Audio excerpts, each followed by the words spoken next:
नमस्कार मित्रांनो, सुस्वागतम. घरोघरी मातीच्या चुली या मालिकेच्या आजच्या भागामध्ये जानकी आता किचनमध्ये स्वयंपाक वगैरे करत असते आणि तेवढ्यात तिथे माया येते. माया तर म्हणते की जानकी ताई, अहो असं किती दिवस मी तुमच्या आता घरामध्ये राहणार आहे, मला आता माझ्या घरी जावं लागेल. माझे आई बाबा माझी काळजी करतात आणि ते मला फोन करून बोलवतात आणि मी सुद्धा त्यांना खूप मिस करते. तेव्हा आता हे सर्व ऐकून जानकी म्हणते की एक काम कर, तू मला फोन लावून दे, मी तुझ्या घरच्यांशी बोलते, निदान त्यांना हे सुद्धा कळेल की तू येथे सुखरूप आहे म्हणून. तेव्हा आता माया म्हणते की हे बघा वहिनी, अहो त्याची गरज नाही, जावं तर लागेल ना एक ना एक दिवस. तर आता जानकी म्हणते की हे बघ माया, तुझ्या मनाची अवस्था आहे तर ती मी समजू शकते, परंतु मास्कमॅनचा धोका आहे तर तो अजूनपर्यंत टळलेला नाही. म्हणून मला अजून असंच वाटते की अजून सुद्धा त्याचं आपल्यावर लक्ष आहे, म्हणून खास करून तुझ्यावर आणि माझ्या आईवर. आता ही माया तर मास्कमॅनचीच अगदी एक पाठवलेली बाई असते, परंतु आता माया मुद्दाम जानकीला हे सर्व म्हणत असते. तर जानकी बिचारी तिच्यावर विश्वास ठेवते आणि म्हणते की हे बघ, मास्कमॅनचा अगदी तुमच्या जीवाला धोका आहे, त्यामुळे प्लीज तुम्ही काही असं माया तू येथे जाण्याचा प्रयत्न करू नकोस. अगं मी समजू शकते, म्हणून ती मायाला थांबवण्याचा प्रयत्न करत असते. तर माया म्हणते की हे बघा, आई बाबा खूप काळजी करतात आणि खूप दिवस झाले मी त्यांना भेटलेले नाही, म्हणून त्यामुळे आणखीन मात्र उशीर करायला नकोय. तर लगेच आता जानकी म्हणते माया, अगं हे बघ तू काही करू नकोस. आता माया मुद्दाम म्हणत असते की नाही जानकी बहिणी, अहो मला तर जावेच लागेल. त्यावर आता जानकी म्हणते की हे बघ, जर मधीच मात्र मास्कमॅनने तुझ्या आईला किडनॅप करण्याचा जर प्रयत्न केला तर मात्र तुला तुझे आई बाबा सुद्धा भेटणार नाही आणि आम्हाला सुद्धा काही करता येणार नाही. तर मग कशाला इतकी मोठी रिस्क घेते बरं? त्यामुळे हे बघ, अजिबात काळजी करू नकोस, तू येथेच राहा, आम्ही तुला काही अगदी कोणी काही म्हणणार नाही, तू येथेच राहू शकते. तेव्हा मात्र आता माया म्हणते की नाही, आणि त्याच वेळेस तिथे सारंग येतो. सारंग आता ह्या दोघींचं बोलणं ऐकत असतो. माया म्हणते की हे बघा वहिनी, मला काही होणार नाही, मी ठीक असेल. तर आता सारंग म्हणतो की हे बघा, ऐकून घ्या, तुम्ही जर आता ठीक आहात असं म्हणतात आणि आता मात्र तुम्ही आमच्या सोबत आहात, परंतु जर उद्या तुम्ही एकट्या असतात तर मात्र काय होईल याचा विचार केलास का तुम्ही? आणि माझी वहिनी तुम्हाला जे काही सांगते तर ते काळजीपोटी सांगते, त्यामुळे तुम्ही प्लीज ऐकून घ्या आणि सगळं काही अगदी वहिनीचं ऐका. हे बघा, दिवाळीनंतर तर मला वेळ मिळेलच, त्यामुळे मी स्वतः मात्र तुम्हाला अगदी घरी सोडण्यासाठी येईलच. तर आता जानकी म्हणते की हे बघ माया, तू कुठेही जाणार नाही, तू येथेच राहणार, तू मला मोठी बहीण मानते ना, मग त्या हक्काने मात्र तू कुठेही जाऊ शकत नाही, अगदी येथेच राहू शकते. तेव्हा मात्र आता माया म्हणते की ठीक आहे, एका अटीवर मी येथे राहायला तयार आहे. तेव्हा मात्र आता अट म्हटल्यानंतर आता लगेच सारंग विचारतो की अट कशाची अट नेमकं? तर आता माया म्हणते की हे बघा, आणि माया पुढे सांगायला सुरुवात करते की येथे मात्र मी राहील, परंतु अगदी पाहुण्यासारखं नाही, तर घरातील बनून. कारण पाहुणे कसं असतात की तुम्ही काही काम करून देत नाही, परंतु मी मात्र आता सगळं काही काम करणार आहे घरातील. म्हणजे मला सुद्धा आता घरातील सर्व काम करायचं आहे, अगदी तासनतास बसून मी बोर झालेले आहे, तर त्यामुळे मला खरंच खूप कंटाळा येतोय. तेव्हा मात्र आता जानकी म्हणते की अगं तुझी ही अट तर मला मान्य आहे आणि मला सुद्धा आयतं जेवायला फारच आवडतं, त्यामुळे हे बघ चल, तुम्हाला मदत करायला घे आणि मला तर ते खूप आता आवडेलच. तेव्हा मात्र आता लगेच माया खुश होऊन जानकीला मदत करायला तयार होते आणि जानकी मात्र खुश होऊन आता लगेच मायासोबत सगळं काही अगदी दिवाळीचा फराळ वगैरे अगदी तिची मदत घेत असते आणि करत असते. तर प्रेमाने ती मायेला म्हणते की हे बघ माया, अगं हे घर तुझंच आहे, त्यामुळे अगदी न संकोच करता मात्र तू या घरामध्ये हक्काने राहू शकते, अगदी आपलं घर समजून या घरामध्ये राहायचं. आणि तेवढ्यात तेथे आजी येते. आजीचा तोरा मात्र हे सर्व ऐकतोय आणि आजी लगेच टोमणा मारते. अरे वा, म्हणजे हे मात्र चांगलं आहे तुझं, परंतु काही तुझ्या लक्षात आहे का, काही दिवसांनी मात्र आपल्यालाच या घरामध्ये राहणं खूप कठीण होणार आहे, कारण हे घर आपलं राहिलेलं नाही आणि तू मात्र लोकांना सुद्धा असं सांगते आणि आपलं समजून राहा. म्हणजे नक्की काय हे काय चाललं जानकी तुझं? त्यावर त्या जानकीला वाईट वाटतं. जानकी लगेच म्हणते की आजी, अहो काय चाललं तुमचं हे सर्व? एकटी मुलगी कुठे जाणार आहे, तुम्ही तिचा विचार केलास का? त्यावर त्या लगेच आजी म्हणते की जाईन ती म्हशणात, आणि तुला त्याचं काय करायचं आहे हे बघ, अडचणीच्या वेळेस मात्र दुसऱ्याला मदत करावी नाही असं नाही, परंतु आपली जोडी फाटके असताना मात्र हे समाजसेवेचं सोंग कशाला करायचं बरं? कारण तुलाच राहण्यासाठी आता ह्या घरात हक्क नाही, हे घर तुझं राहिलेलं नाही, तरी सुद्धा लोकांना तू येथे का हक्काने थांबून ठेवते?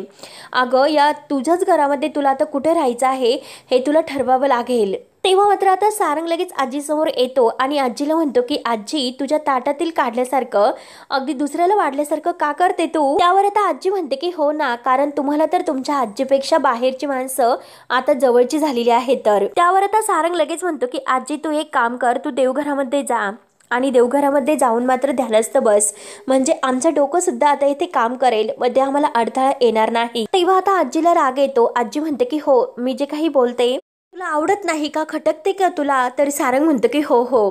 तर आजी म्हणते की मग सांग ना, अगोदर सांगायचं की घराच्या बाहेर हो म्हणून. आणि तेवढ्यात जानकी धावत येते. आजींना म्हणते की बास आजी, प्लीज असं काही बोलू नका. कुठला विषय आजी, तुम्ही कुठे नेता हो? तर सारंग सुद्धा म्हणतो की हो आजी, तू काय बोलतेस? तर आजी लगेच आता जानकीला पुन्हा टोमणा मारत म्हणते, अगोदर वाद तर तूच वाढवायचा आणि परत मात्र ते मिटवण्याचं नाटक मात्र तू करायचं. फारच छान जमतं ग जानकी तुला हे सर्व. आणि जानकी, मी तुला चांगली ओळखून आहे. या घरात आल्यापासून एकही चांगली गोष्ट होत नाही, हे लक्षात ठेव. प्रत्येक गोष्टीचा गोंधळच निर्माण होत असतो. आणि तेवढ्यात आजी तोऱ्यातच जात असताना मात्र आजीला खुर्चीचा धक्का लागतो. आजी आता अगदी खाली पडणार. तो जानकी धावतच येते, आजीला धरते आणि म्हणते की आजी सावकाश. आजी, अहो सावकाश पडल्या असत्या. आणि काय हो आजी, तुम्हाला काही लागले तर नाही ना, असे प्रेमाने विचारते. परंतु आजीचा तोरा काही अगदी तोऱ्यातच असतो. आजीच्या डोळ्यात आता अगदी ह्या जानकीबद्दल रागच असतो, परंतु जानकीच्या डोळ्यात पाणी असतं. आता मात्र आजी तोऱ्यात म्हणते की हे बघ, हे तुझे मगरीचे जे अश्रू आहे ना, तर ते मात्र मला दाखवू नको. मी तुला चांगली ओळखून आहे, हे तू लक्षात ठेव. आणि सारंगला म्हणते की हे बघ, तू शांत राहा. सारंग म्हणतो की हे बघ, तू तिच्यावर कशाला ओरडतेस? अगं तू तिच्यामुळे नाही पडली, अगं तू वाईट वागली म्हणून पडली. सारंगला तर खूप हसायला येतं. तेव्हा आजी त्याच्यावर धावून जाते. तर सारंग म्हणतो की मी खरं बोललो. तर आता आजी तोऱ्यात म्हणते, तुम्ही सगळ्या लोकांनी जरी मला शिव्या दिल्या म्हणून मी येथे धडपडले. तर जानकी पुन्हा आता आजीचा हात धरते आणि म्हणते की आजी, तुम्हाला लागले तर नाही ना? आजी लगेच जानकीला म्हणते की हात बाजूला काढ. तो हात काढ लवकर, कारण अगदी मला काळजी दाखवण्यासारखं करायचं नाही. तू नक्की मला शिवे दिल्यास, हो की नाही? तर जानकी म्हणते की आजी, काय बोलतात तुम्ही हे सर्व, आणि काय बोलतात तुम्ही आजी? तेव्हा मात्र आजी म्हणते की नाही, तुम्हाला शिव्या दिल्यास. जानकी म्हणते की आजी, काही कसे बोलतात हो तुम्ही? तुमच्या मनामध्ये माझ्याविषयीचा जो गैरसमज आहे तर तो कधी दूर होईल बरं? तेव्हा आता आजी म्हणते की हे बघ, जेव्हा तू हे घर सोडून जाशील ना, तेव्हाच माझ्या मनातील तुझ्याविषयीचा गैरसमज दूर होईल. त्यावर आता जानकी म्हणते की आजी, हे बघा, असं कधीच होणार नाही. तर हे घर माझं आहे आणि ते घर मी कधीही सोडून नाही जाणार. आणि माझं कुटुंबाच्या परिस्थितीत अडकलेलं आहे, अगदी त्या संकटात. त्यामुळे मात्र माझ्या कुटुंबाला अगदी बाहेर काढल्याशिवाय मी स्वस्त काही बसणार नाही. त्या संकटाशी मी सामना करेलच. आणि त्यात म्हणजे मला खात्रीच आहे की यश मात्र मला नक्कीच मिळेल. आणि तेवढ्यात तिथे ऋषिकेश येतो. ऋषिकेश मात्र हे बोलणं ऐकतो आणि जानकीला म्हणतो की जानकी, तू एकदम बरोबर बोललीस. त्यावर आता आजी तोऱ्यातच तिथून निघून जाते. तर आता माया, सारंग तिथेच असतात. आता ऋषिकेश जानकीला सांगतो की हे बघ, तू आजीच्या बोलण्याचा त्रास करून घेऊ नको जानकी. आपण सगळेजण मात्र या परिस्थितीतून बाहेर काढण्याचा प्रयत्न करतोय, त्यामुळे सगळं काही होईल तर ते ठीक होईल. आणि हा सौमित्र सुद्धा आपल्या नवीन बिझनेससाठी लोन काही मिळते की नाही याची चौकशी करतोय आणि त्यासाठी तो गेलेला सुद्धा आहे.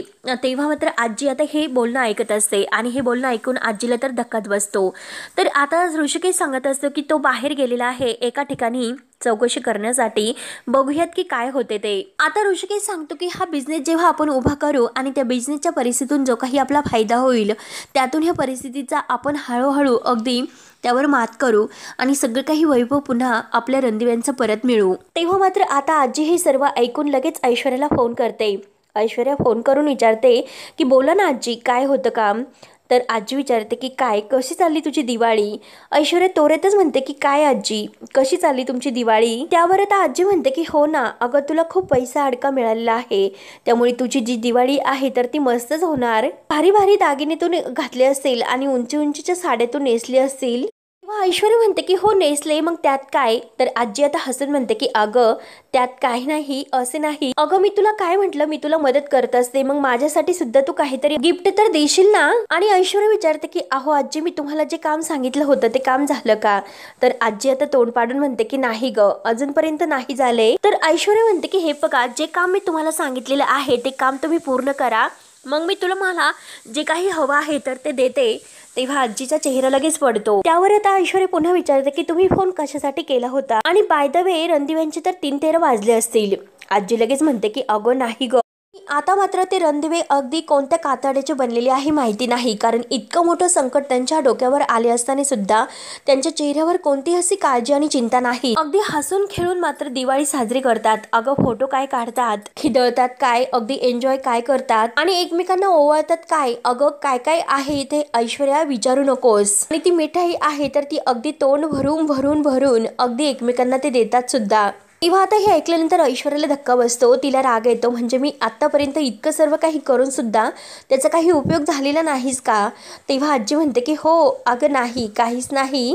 सगळेजण असे वागतात की जणू काही घडलेले नाहीच म्हणून इतके आनंदी ते राहतात. आणि पुढे मी नेमकं काय करता येईल, या परिस्थितीवर कसा मात करायचा याचा सुद्धा ते शांतपणे विचार करतात. त्यावर तर ऐश्वर्या लगेच अगदी रागाने विचारते की आजी ती लोक पुढे काय करणार आहेत बरं. त्यावर तर आजी म्हणते की अगं नवीन काहीतरी ते धंदा सुरू करणार आहेत आणि तो सौमित्र आहे ना, तो याची काहीतरी चौकशी करायला सुद्धा गेला होता. तर आणि हे बघ ऐश्वर्या मात्र हे जे काही रणदिवे आहे तर तू त्यांना अगदी जमिनीत गाडण्याचा प्रयत्न करते, परंतु ते रणदिवे आहे तर ते अगदी वर उसळून येण्याचा प्रयत्न करतात. इतके मात्र ते रणदिवे नावाचे आहेत आणि लवकरात लवकर तू काहीतरी कर, नाहीतर ही लोक तुझ्याकडून सर्व काही काढून सुद्धा घेतील. तेव्हा लगेच ऐश्वर्याला राग येतो. ऐश्वर्या म्हणते की आजी पुढच्या बाता मारू नका, मी तुम्हाला सांगून ठेवते.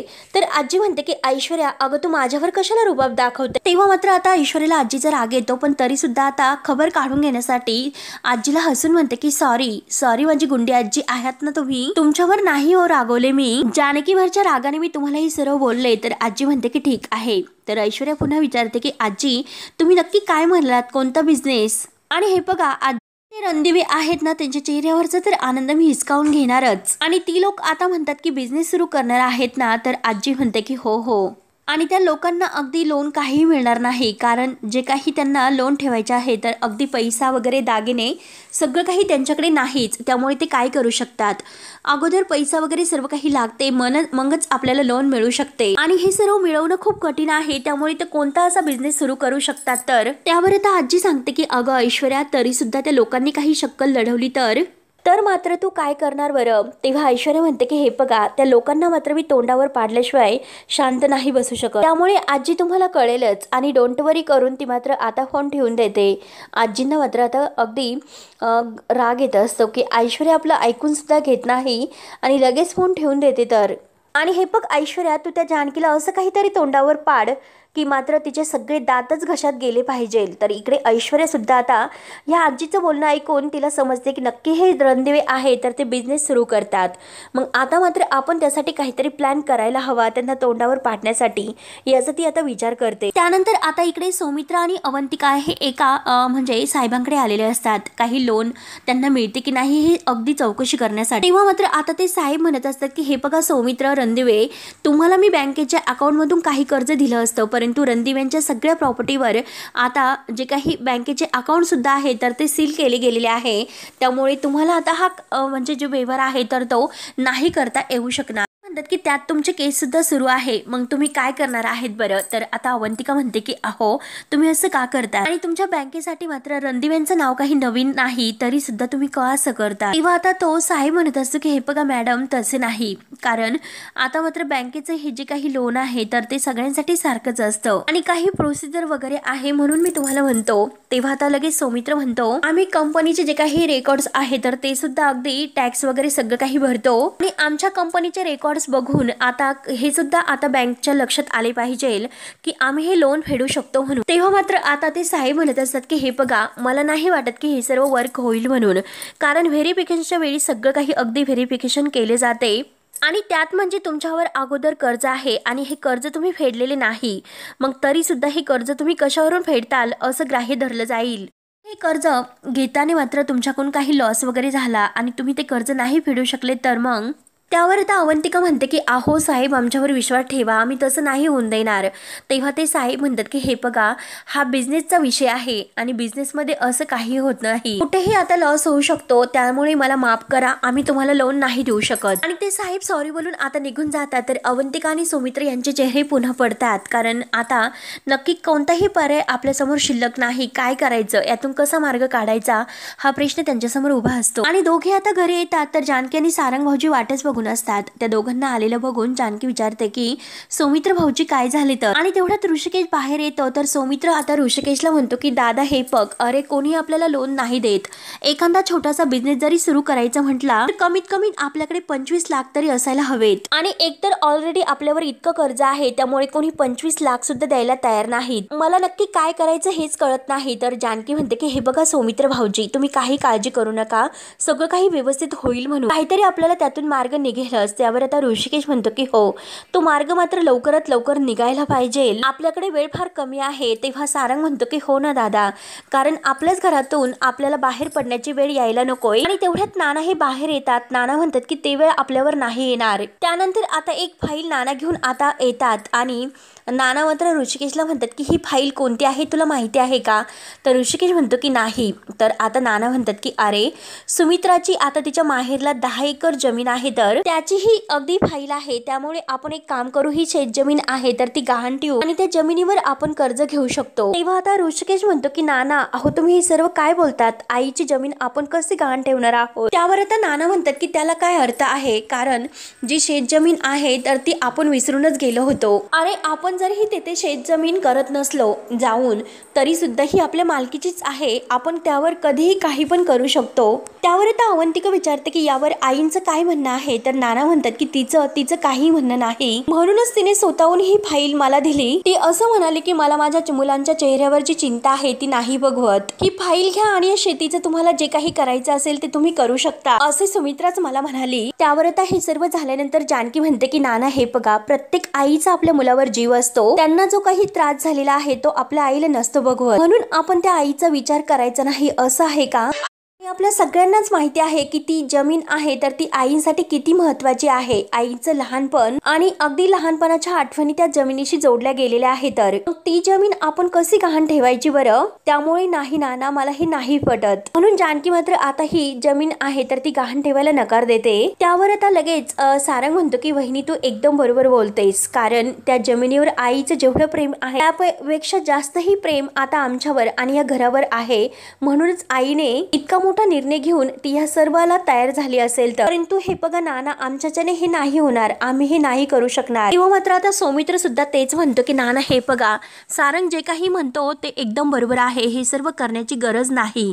त्यावर आता ऋषिकेश सुद्धा म्हणतो की हो नाना, हे सर्व करण्याची खरंच गरज नाही. तेव्हा आता सर्वांचे निर्णय ऐकून जानकी म्हणते की बघितलंस ना नाना, यासाठी कोणाचीही मंजुरी नाही, म्हणून त्यामुळे आता आपण वेगळं काहीतरी करू शकतो, वेगळा प्लॅन आपण करू शकतो, त्यासाठी जमीनच गहाण ठेवण्याची आपल्याला गरज नाही. तर आता ऋषिकेश म्हणतो की हो जानकी, जे काही तू बोलत आहे ते एकदम योग्य आहे, तर आपण दुसरा काही मार्ग अगदी सुचतो का काय हे बघूयात. आईच्या जीवापलीकडील जी गोष्ट आहे तर ती गहाण ठेवणं ही मला सुद्धा नाही पटत. तेव्हा आता तेथे नाना असं म्हटल्यानंतर म्हणतात की ठीक आहे, आता तुमचा जो काही निर्णय असेल तो मला मान्य आहे. त्यानंतर लताबाई आता हे जो काही प्रकार ते घडत आहे सगळ्यांचं बोलणं ऐकत आहे, सगळ्यांचे निर्णय ऐकत आहे. तर तिला मनातून खूप असं वाईट वाटतं.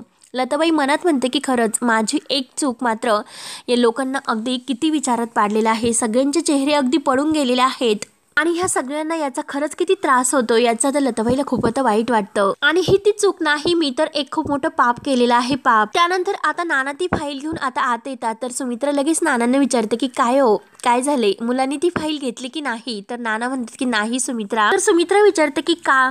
तर आता नाना म्हणतात की नाही घेतले, कारण आपली मुलं आहेत ना ती खूप स्वाभिमानी आहे ग सुमित्रा. अगं त्यांनी आईच्या जमिनीला हातच लावायचा नाही असं ठरवलेलं आहे. त्यांना आई बाबांच्या कष्टाचं मोल नाही, तर आई बाबांच्या कष्टाची आणि पुण्याची किंमत सुद्धा आहे. आणि आपल्या ऋषिकेशला जानकी सारखी बायको मिळाली हे त्याचं आणि आपलं सुद्धा नशीब आहे ग. तेव्हा सुमित्राच्या डोळ्यात पाणी येतं. सुमित्रा म्हणते की खरंच आपलं भाग्य थोर म्हणून आपल्याला अशी मुलं मिळाली. आता फक्त देवाकडे एकच प्रार्थना आहे की आता लवकरात लवकर या एका आईवर उपकार कर की माझ्या लेकरांना अजून कोणताही आणखीन जास्त त्रास होऊन देऊ नको आणि ते हे सर्व सहन करायला लावू नकोस. त्यावर आता लगेच नाना म्हणतात की सुमित्रा अगं आपलं काय ठरलेलं आहे की आता रडायचं नाही म्हणून. आणि तेवढा मात्र आता सुमित्रा परत म्हणते की हे बघा, माझ्या डोक्यात एक विचार आला, आपण वामन शास्त्री यांना फोन करूयात आणि त्यांना विचारूयात त्यावर काही उपाय आहे की नाही. आणि हे बघा, कधी कधी आपल्या हातून जे काही होतं तर ते देवाच्या कृपेने सुद्धा होत असतं, मग विचारायचं का, विचारूयात आपण. तेव्हा नाना म्हणतात की बरं ठीक आहे, विचारूयात आपण त्यांना. म्हणून नाना लगेच वामन शास्त्रींना फोन लावतात. तेव्हा मात्र आता नाना हे लगेच आणि इकडे ऐश्वर्या मात्र आता मास्कमॅनला फोन करून म्हणते की मला तुला भेटायचं आहे. तर मास्कमॅन ऐश्वर्याला म्हणतो कशासाठी. तर ऐश्वर्या म्हणते की अरे कशासाठी म्हणजे आहे काहीतरी असं महत्वाचं काम आहे माझं. तेव्हा आता लगेच मास्कमॅन ऐश्वर्याला म्हणतो तुला जे काही भेटणं आहे तर ते मी ठरवणार, तू नाही. आणि राहिला प्रश्न जे काही तुला महत्वाचं बोलायचं असेल तर त्याचा, तर तू फोनवर सुद्धा बोलू शकते. तेव्हा ऐश्वर्या म्हणते की जर मला तुला भेटायचं असेल आणि तुझ्याशी बोलायचं असेल तर मग, आणि एक गोष्ट लक्षात घे, जर माझ्या मनाप्रमाणे आणि माझ्या बोलण्यानुसार जर काही गोष्टी होणार नसेल आणि जर तू मला भेटणार नसेल तर यापुढे मात्र जे काही काम असेल त्यात मात्र मी तुझी मदत नाही करणार. तेव्हा आता मास्कमॅन म्हणतो की तू मला मदत करतेस का. अगं आठव कोणी कोणाला मदत केली. मी तुला मदत केली की तू माझी हे तुला आठवेल. मग त्यावर आता ऐश्वर्या म्हणते की हो आठवते, चांगलंच आठवतं, तुम्हाला मदत केलेली आहे. परंतु एक गोष्ट सांग की तू नक्की माझ्यापासून काहीतरी लपवतोस. आणि मास्कमॅन तिला म्हणत असतो की मी कोण आहे हे तुला जाणून घेण्यासाठी जर तुला मला भेटायचं असेल तर मग नको भेटू. तर ऐश्वर्याला राग येतो. ऐश्वर्या लगेच म्हणते की हे बघ, अरे तुला नसेल भेटायचं ना, नको भेटू, चल जा बरं. ऐश्वर्या फोन कट करणार तर मास्कमॅन तिला धमकावतो की कुणाशी बोलते याचं जरा भान ठेव. तेव्हा ऐश्वर्या आता हळूच आवाजात म्हणते की ठीक आहे सॉरी. आणि लगेच मास्कमॅन म्हणतो की जर तुला भेटायचं असेल तर मी तुला जेथे सांगत आहे तेथे तू मला भेटायला ये म्हणून. त्यानंतर मात्र इकडे सुमित्रा ही जानकीला घेऊन वामन शास्त्रीला भेटायला येते आणि त्यांची ओळख करून देते. वामन शास्त्रीनं म्हणते की हे माझी सून जानकी आणि जानकी हे वामन शास्त्री.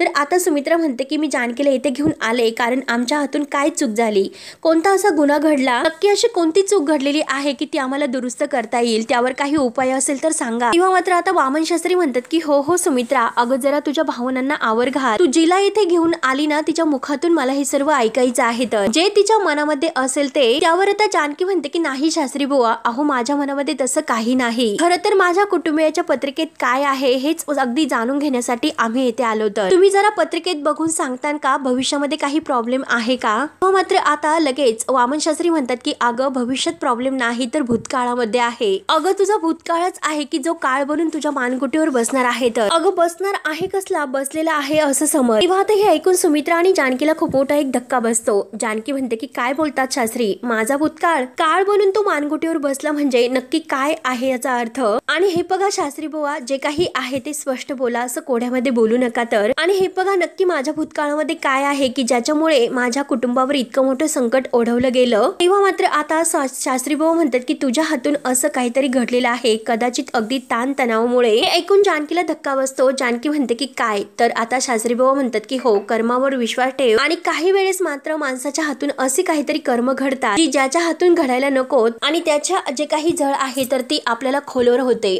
आणि इतके काही खोलवर होतात की त्याची झळ मात्र आपल्याला वर्षानुवर्षे भोगावी लागते. सुमित्रा आता शास्त्री भाऊंना विचारते की तुम्ही नक्की काय बोलतात, तुमच्या बोलण्याचा काही अंदाज नाही लागत. तेव्हा शास्त्री भाऊ म्हणतात की हे बघा, जे काही घडणार आहे तर त्याचा अंदाज तुम्हाला सहजासहजी नाही लावता येणार. मी तुम्हाला काही उदाहरणं देतो आणि समजावून सांगण्याचा प्रयत्न करतो. कान आणि डोळे मात्र अगदी सतर्क उघडे ठेवा. आणि जानकीच्या हातात शास्त्री बुवा एक पेन देतात आणि त्या पेनातील शाई झटकायला सांगतात. तेव्हा मात्र आता जानकी त्या पेनातील शाई झटकते तर काही ग्लासच्या पाण्यात पडते आणि काही कागदावर. तेव्हा मात्र शास्त्री बुवा म्हणतात की हे बघितलंस का, मी तुला सांगितलं म्हणून तुम्हा पेन झटकला. त्यातील शाई पाण्यात पडली आणि त्या पाण्याचा रंग सुद्धा बदलला. शाई पाण्यात पडावी आणि त्या स्वच्छ पाण्याला रंग चढावा असा तुझा हेतू अजिबात नव्हता, बरोबर आहे ना. तर जानकी हो असं म्हणते. तर शास्त्री पुढे म्हणतात की आता तू कितीही प्रयत्न केले तरी सुद्धा त्या पाण्यातील निळा रंग तू दूर करू शकत नाही. आणि हे बघ, आपलं प्रारब्ध सुद्धा तसेच असते. आपण जे काही गोष्टी केलेल्या आहेत त्याच्या बदल्यात अगदी सावधानतेपणे केलेले असले तरी सुद्धा त्याची फळ ही आपल्यालाच भोगावी लागतात. तेव्हा हे ऐकून जानकी विचारत पडते आणि नक्की हे सर्व काय आहे हे तिला आता विचार येतात. तर हा भाग येथे संपतो. पुढील भागामध्ये ऐश्वर्या मात्र मायाला ब्लॅकमेल करते, फोटो पाठवते. तर माया म्हणते की हे फोटो. तर आता लगेच ऐश्वर्या तिला म्हणते की अगं तुला काय वाटलं की तू बाहेर काय करते हे मला माहिती नाही का. अगं ही ऐश्वर्या आहे ती अख्ख्या रणदिवे कुटुंबाला पुरून उरलेली आहे, तुला ओळखणार नाही का. तर तेवढ्यात माया रागाने म्हणते की तुला काय हवं आहे. तेव्हा मात्र आता ऐश्वर्या हसते. तर इकडे शास्त्री जानकीला म्हणतात की मी तुझ्यासमोर काही प्रश्न देतो, त्या प्रश्नाचे उत्तर तुला पटकन द्यायचे आहेत. तेव्हा मात्र आता लगेच शास्त्री विचारते की तुझं शिक्षण. जानकी आता तिचे शिक्षण सांगते आणि आवडता रंग आहे तर तो सुद्धा सांगते. आवडतं ठिकाण. तर जानकी म्हणते की माझं घर. आता शास्त्री विचारतात की लग्न. किंवा मात्र आता लगेच शास्त्री विचारतात की जानकी लग्न. परंतु जानकीला लग्न म्हटल्यानंतर आता एक वेगळाच अगदी किस्सा आठवतो आणि तेव्हा मात्र आता जी काही बाणाची खून आहे तर ती जानकीच्या डोळ्यासमोर येते. तर जानकी म्हणते की मकरंद. तेव्हा आता शास्त्री म्हणतात की मकरंद, आता मकरंद म्हटल्यानंतर आता हाच तो भूतकाळ आहे हे जानकीला आठवते. तर मित्रांनो, पुढे काय होईल हे बघण्यासाठी आपल्या चॅनलला नक्की सबस्क्राईब करत राहा. धन्यवाद.